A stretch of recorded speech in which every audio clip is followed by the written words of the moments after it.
Rabbi writes that philosophy is the ability to ask questions, to be like in wonder about those questions of the foundations of the foundational questions of life, like, for example, who we are, why do we live, how is the world created, is there a source of a certain desire for the world, is there life after death, is there meaning to life, and as a conclusion of all these things, which is the most important, which is how should we live our life. So these are questions that philosophers ask. So obviously, they have something very important to bring to the table. And as we said, the Kuzari, back to the story of the Kuzari, starts off with the king who has a passion, a desire to be spiritual and get close to God. But he doesn't know who God is and what is God. So he starts, doing some kind of spiritual act of sacrificing animals. And he has this repetitive dream that comes back over and over again, and the angel says to him, God is happy that you have the right intentions, but your actions are not wanted. And that brings this king to go and start searching. And the first person that he goes to reach out to is the philosopher. Why the philosopher? Because by philosophy, everything is very intellectual. It's very, proven facts.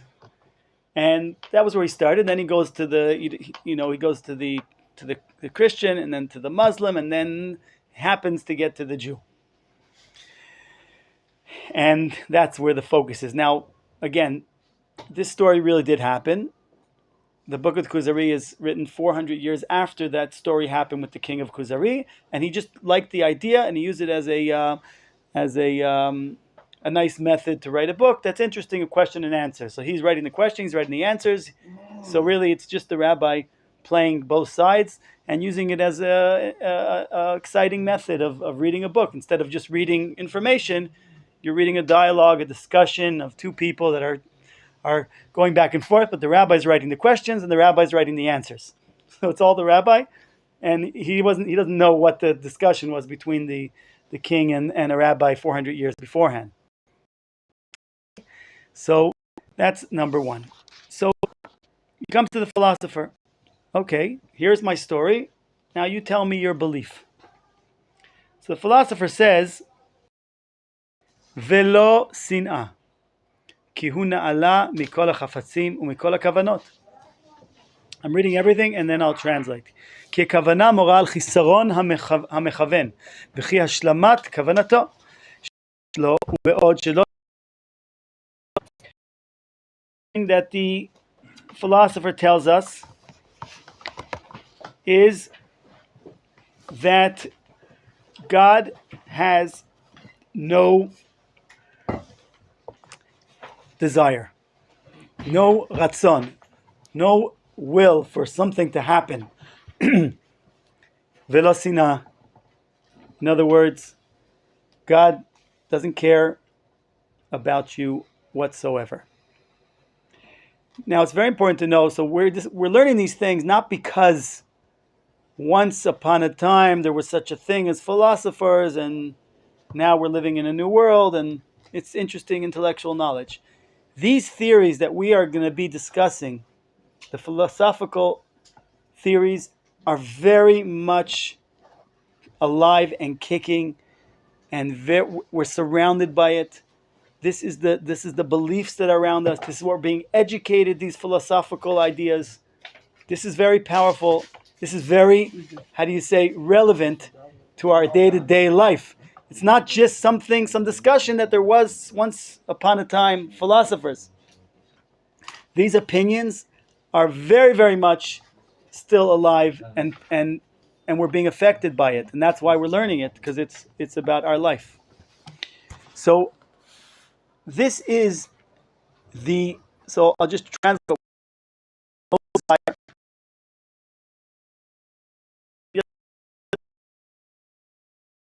And if you say that God wants something, you're saying that God is lacking. Because if I want something, right, I need you to give me something. Then you're saying God is lacking. You're turning God into a human. You're turning God into something that is not. It's not the reality. Because you're saying He's missing, needs it from you, and if He doesn't get it, then He's missing. So, right, God gives us mitzvahs, commandments. I want you to pray. I want you to do all these things. So, to say that God wants something is making God small. And the philosophers believe in God theoretically. Later we'll discover what does that mean they believe in God. But they believe in God. To say God wants something, God is way above anything. He doesn't want anything. He doesn't need something. He doesn't have any he's completely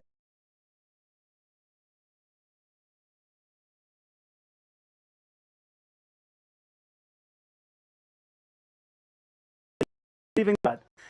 Words, and again, this is part, we're going to talk about it. We're going to get there. But the philosophy, they do believe in God. What is their God? That's what we'll explain.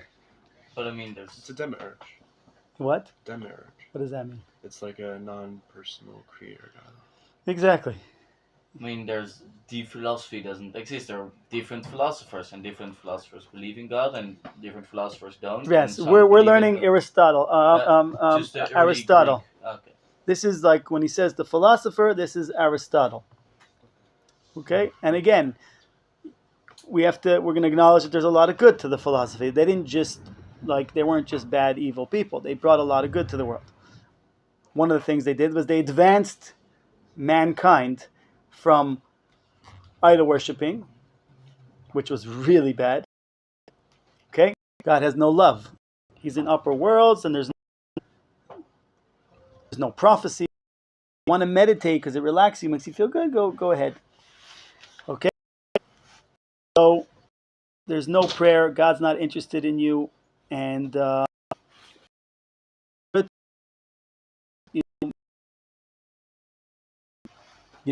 had this dream over and over and over again. It's bothering him. It's all imagination. God's not interested in you. It's like the Rambam says. If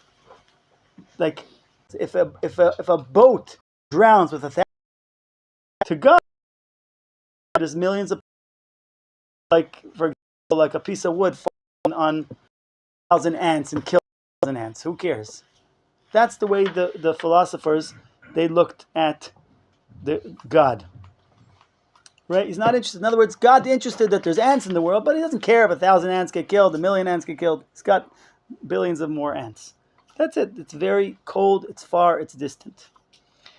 Okay. What is God doing all day? He doesn't have a will. Like one of the things we say about Egypt, when we left Egypt, we said, Vaya Isa, we had this revelation. We were walking through the ocean. I know I'm jumping ahead, but we're not just listening to what the philosopher is saying. But it says, so here the philosopher says God has no ratzon, no desire for anything. He doesn't want anything to happen. He doesn't. We saw two things. Hayad chazaka ve'azroa netuya.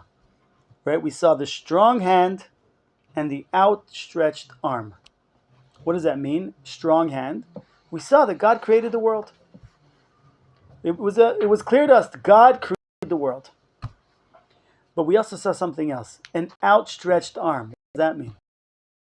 It means that if I have a piece of log and stretch my arm out to then break that log, cut that log into two, so I want something to happen. We mentioned this in the past. One of the things that Torah says, do not have any other gods but me. In Hebrew, you say, Lo yelecha Elohim acherim al panai. Okay, what is that word acherim? Right? Acherim. It comes from the word, you're late, it's called, acherim is me'acher, make something happen late. In Hebrew. What does this mean? It means that God, as we said, the opposite of what the philosopher is saying, he has a goal. He wants this world to be a good place. He wants this world to be a place where there's nobody sick, and there's no hospitals, and there's no jails, and there's no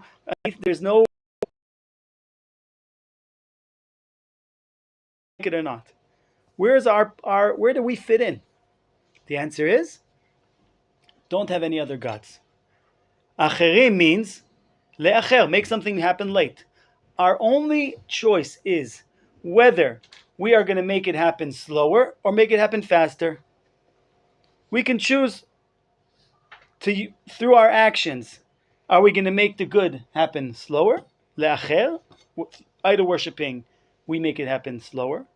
Or make it happen faster because we choose to be partners with God in making the good and understanding His ratzon, His desire. But the philosopher says, God does not want anything, because if you say God wants something, you're making God small. God's busy in the upper world and He's not interested in you and He doesn't care about you and He's not involved with you. He's having fun. So this sounds very cruel, right? We believe God cares about us, loves us, happy with what we're doing, or sad with what we're doing. It says in the Torah, God, where did they come up with this? So the answer of Kook says, a very interesting answer. People do what's called projection. And this is how we live our life, most of us. So how did people see the kings that they had? People lived in places, the kings were these selfish, evil people who were busy just taking advantage of their power, enjoying their life, while other people were suffering. If people would go to war, all he cared was whether he won the war or lost the war. He didn't care how many soldiers would be killed. The kings didn't care. But the Jewish people, it says about David HaMelech, that when a soldier would fall, would get killed, he would cry. It's also, my rabbi said about Tzvi Yehuda, every soldier that was killed, he would go to the funeral. Tzvi Yehuda Kook. This is another level. So in other words, our understanding of God, of being this king that loves us and cares about us, that sees us, that acknowledges us, is part of our understanding of how we understand God and how we see God as a king that is interested in us. So it's very connected to how we understand our life. So let's keep going. וכן הוא נעלה אצל הפילוסופים מידת חלקי הדברים. God has no changes. הוא אינו יודע, He doesn't know you. כל שכן כוונה that your intentions, but your actions are not wanted. Wrong. He doesn't know you. He doesn't know your intentions. כל שכן שישמע תפילתך ויראה תנועתך. And for him to say that he or knows your movements, what do we say when we the thing it says in Shulchan Aruch? Shaviti Hashem agdi tamid. You should place God before you as if God is present with you, because the way you're going to move, the way you're going to talk, the way you're going to act, when you think, when you know that God is experiencing you, seeing you, is very different. If you could imagine, also the word of tzitzit, one of the things about tzitzit is, in Hebrew, tzitzit is to peek, lehatzitz. You're supposed to imagine that God is peeking through, like watching you and seeing your actions. And imagine, that's the Shulchan Aruch starts off saying that if you could experience God being in front of you, and that God sees your actions and every movement, you'll act very different. So here he's saying, God doesn't know the details. The details are changing all the time. God knows the big picture. Okay? And this is the way they see it. How do we say it? Why do we say the opposite? We say God sees each and every one. How can we understand that? The same way a mother could have 10 children and she loves each and every one, and she gives each and every one time and energy and attention, obviously. And we actually learn it from, there's a prayer that we don't know who wrote it. Adon Olam. The prayer Adon Olam, if you read the prayer, the first part talks about God being separate, detached, far from us. For example, right? Adon Olam, b'terem kol nitzavra, before the world was created. V'hu, right? Hashem Malach, He was the king before everything created. Right? He doesn't need anybody. He doesn't need anybody. He's one, and there's no one else, and there's nothing else. And it goes on and on about God is so great and so huge and so big and so beyond everything. But then suddenly the prayer takes a completely 180 degrees. Besides me, I trust him. I give him my soul before I go to sleep, and I trust him. And on, all about he answers my prayers. Here's my difficulty. Personal, one-on-one. He's my God. There's nobody else. When you pray, you're standing before God. It's just you and him. You have private, quiet time with him, and there's no one else in the world. Kadosh, Kadosh.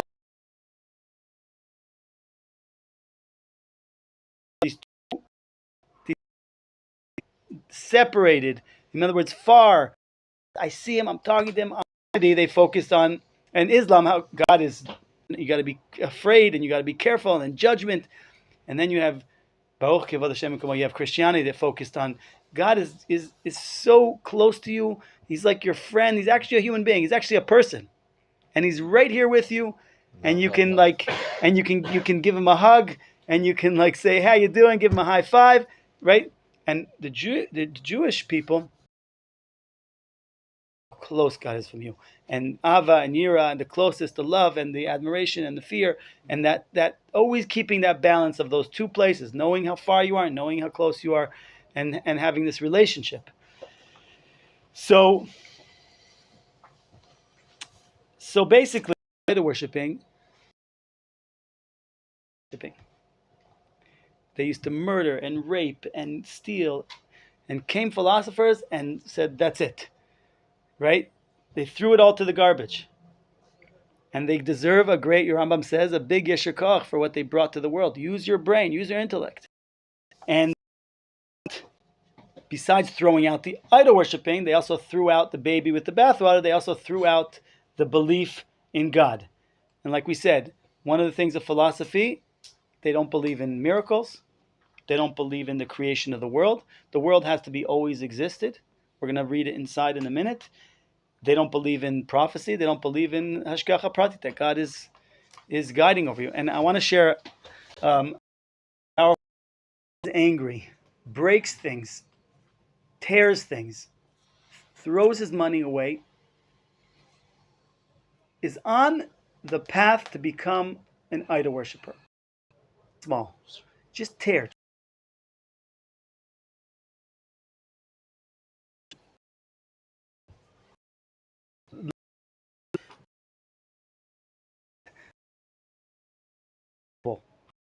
So the Rav Kook on this book called Happens to You, there's always two parts to whatever bad happened to you. For example, you bump your head. Two bad things happen here. And he says it's like the snake bite. The snake bites you. The bite doesn't hurt that much. You bump. So he says every bad thing that happens to you, there's two things that happen. There's the bad thing that happens to you, and there's three automatic thoughts that come with that negative thing. What are those three thoughts? The three thoughts are, so you bumped your head. The three thoughts are, God hates me. This is just randomly happening. And nothing good is going to come from this. And Rav Kook says, when you believe those three thoughts, like it happens once and twice and three times, and then you start thinking it and you go, But once you believe it, then that's called idol worshipping, which is very interesting, which is exactly philosophy. Because the philosopher is saying, God doesn't care about you, he doesn't see you, everything happens randomly, and there's no love, God doesn't love you or hate you, he doesn't care about you. And the Rav Kook says that's why it's so important whenever something negative happens to you, there's a halach. No. Get used to saying, you're telling yourself the short version, Hakol Tova. Rav Kook says that's why whenever something bad happens to you, you have to immediately tell yourself three thoughts. One, Hakol Tova. Something good will come out of this. This is for good. Two, God loves me. Three, Tov Hashem lakol v'achamav lakol masav. God is compassionate, God is caring. This is guided by God, and something good will come out of it.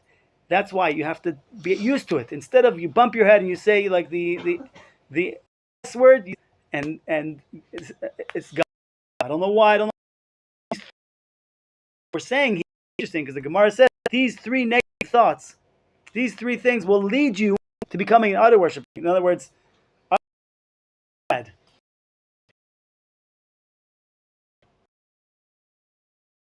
Is like they pulled people out of it. They got now. What is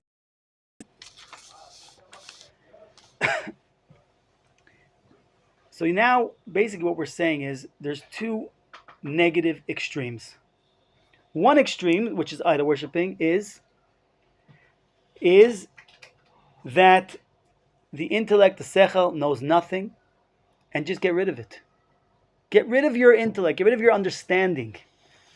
Get rid of your sechel, your brain, your ability to think, to understand. That's idol worshiping. Idol worshiping is there; it doesn't exist. Your sechel is get rid of it. The other is all there is the intellect and your brain and your ability to understand it. If you understand it, if you see it, if you can understand it, it's real.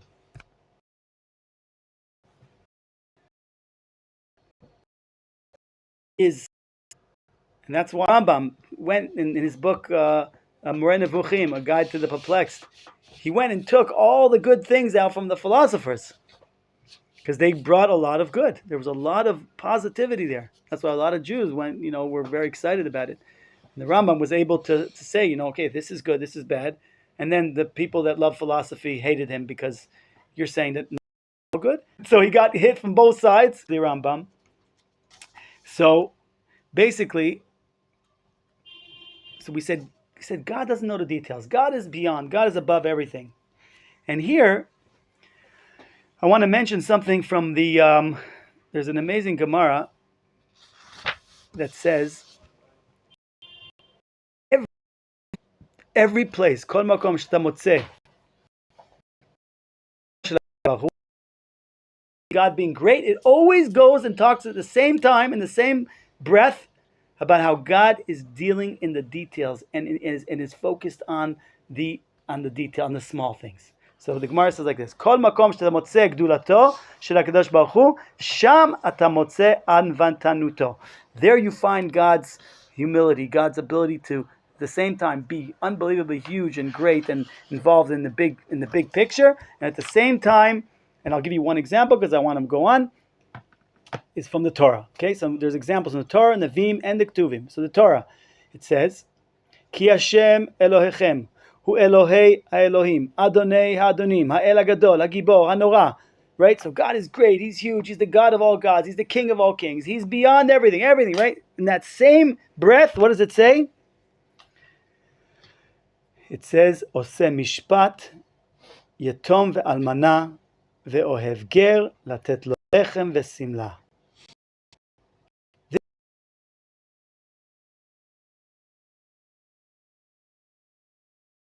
He does judgment.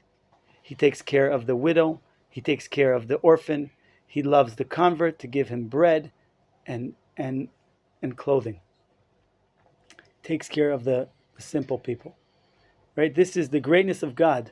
He can be at the same time beyond everything and at the same time inside of everything. Okay?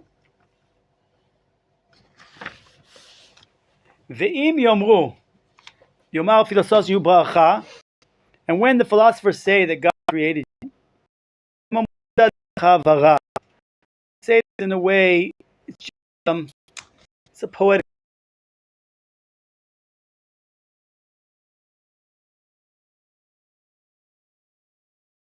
He's the purpose of everything.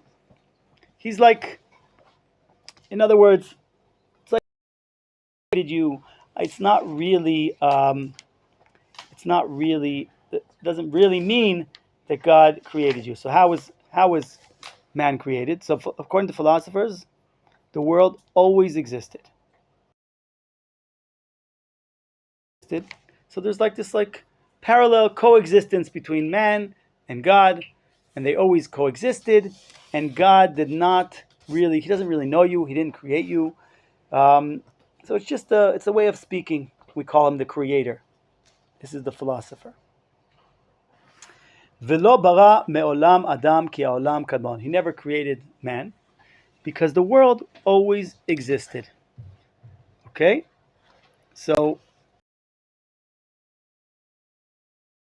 we say in English, bilti mugbal, non-limited, unlimited, unlimited, Omnipresent, omnipotent. omnipotent, right? So when you say the world always existed, you solve the problem. Everything always existed, and velo sar ha'adam nolad ma'adam shekadmo. Everyone was just created from people before them. For example, they found now in China this sort of like people that looks like they were once monkeys, and they want to find more. Basically, and everything is worked out. The world always existed, and you don't have to make up stories of God creating the world. You don't need it. The world always existed. God always existed. In other words, it's like, how do you see God? God's like this, like, how do you say, nasi kavod, like an honorary president of, his name is on the building, but he's not involved. Like the world is like, there's these like, there's all these like a watch, there's all these like, how do you say, there's Cogs? the cogs they're called. One turns the next, everything turns, everything runs. The world is on autopilot, and it always was, and everything evolved, and that's it. And by the way, interesting, because like this whole discussion of evolution is a very loaded discussion in religion, and Rav Kook was very happy when this Darwin's theory came out into people's minds, because people thought of like creation, things just happened suddenly, boom. Rav Kook was happy about He was very happy about it. He's like, whether it's right or wrong, I don't care.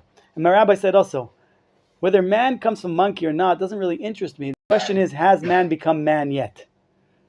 With stages to fall from the sky, and we don't do anything. We're sitting in exile, and one day it happens. Understanding. And according to Rav Kook, and he brings midrashes that show there were people before Adam Arishon, and you can't. How do you say? Can't. Pictures of people that were painted 30,000 years ago, and so according to Rav Kook, there were people. The Torah is not a book of history; it's a book of the. Rav Kook would spell history like this. Okay, history. Right? Wait here. Historia. Okay, so some people write it with a tet. Rav Kook write it with a taf. Why? Because it's the word Hester Ya. The Torah, and the Megillah of Esther is coming. The Torah is a book of the revelation of God. The first person to have a relationship with God was Adam Arishon. I don't care if there was man, they weren't revealing God in the world. So that's why the Torah talks a lot about Avram, Yitzchak, and Yaakov. Other people it doesn't, because it's a book of the revelation, the relationship of with in this world. It started with Adam. Nothing that you learn in Bereshit is how do you say, literal.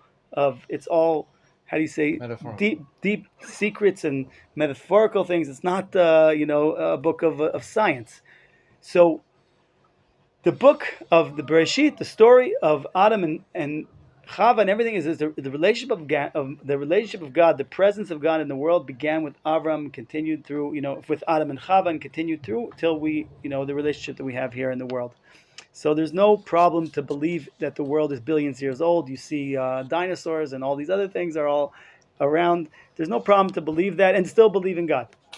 It doesn't contradict. So, and then he comes to, so the philosopher goes on, mitirkovet surot, umezagim umidot me'aviv v'imo, like everything you are is an outcome of your family or who you grew up with. Ve'ichuyot min avirim v'aratzot, also the land that you live in create, the environment of the weather. if you live up north, right, you have a different psychology. If you lived in a cold place, והמזונות והיממים עם כוחות וגלים והמזלות וחיילים והערכים האהובים, also the stars, and they also affect you. It's a whole science. But like we said, God is like a donor to the world. He's not involved. He doesn't care. Once in a while, you invite him to some event, an honorary event. All comes from the first. Some like things developed. You had things that expanded and grew, and from monkey became man and everything else. Yeah. It's a cool gematria if you take Eitz Chaim and divide it by Kedem, like in the ancient times when there was Eitz Chaim, you get 228 divided by 144, which is the golden ratio that's like scientists say is like nature follows this rule of golden ratios and everything. It's just a crazy gematria, yeah. Wow. Yeah. Wow. So again, and everything is just like we said, we call hishtalshelut. It's all like a outcome. One thing led to the next, and each thing, and there is no creator, basically. There's no desire, and there's no beginning. So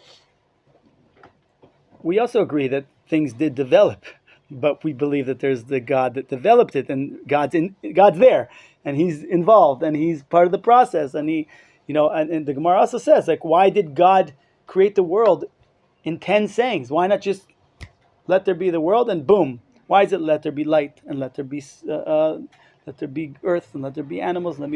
Because to teach you that there's a process and you're involved in the process. And that 10 sayings? 10 sayings. Asara ma'amarot nivra olam. The world was created by, it says, Vayomer Elohim, 10 times it says, Vayomer Elohim yi'o, Vayomer Elohim yi'adam. Vayomer Elohim, it says 10 times, let there be this. So God wants to teach you to look at it as a gradual progression. And God cares about it. But back to the philosopher, there's all kinds of reasons that bring you to what you are. And there are people, and there's people that were born in a certain way to the right parents in the right place, and they're smart and they're wise and they're healthy. And these are the good people. These are obviously the philosophers. You were lucky if you were born to the right parents, right? But if you were born to somebody lacking, because as a kushi, that's what the philosophers believe then, that if you, this is like not politically correct, this is how the philosophers believed. What we call like the caste system, and there's all these beliefs. You're just not, you just don't have it in you to be something and develop and grow and become a full person. That's how they believed. Unfortunately, this was the belief of those times, and until today, there's people who believe this. But this person, he was the pinnacle of every positive of perfection, of intellectual and moral, and he's healthy, and he's also morally good. He has all the talents. He's a wonder. But these other people, like we said, have nothing.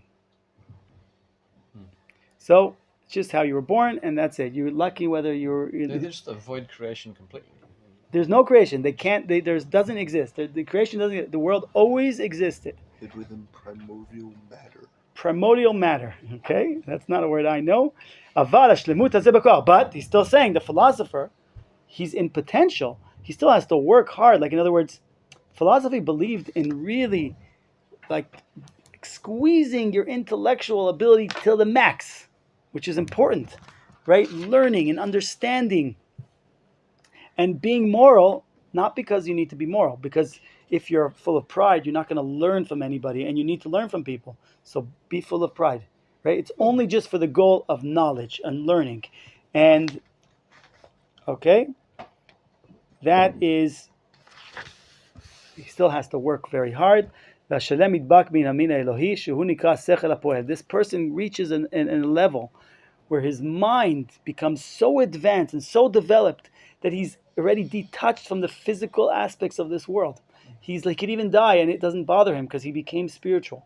So they believed in like life after death, but like it's all materialistic. It's all like, in other words, it's it's there's no God. It's like they had a lot of good, but God doesn't exist in this story. Right? His mind becomes so united with the wisdom of this world. They become one. In other words, this person is so moral, he's so spiritual, he's so uplifted. Um,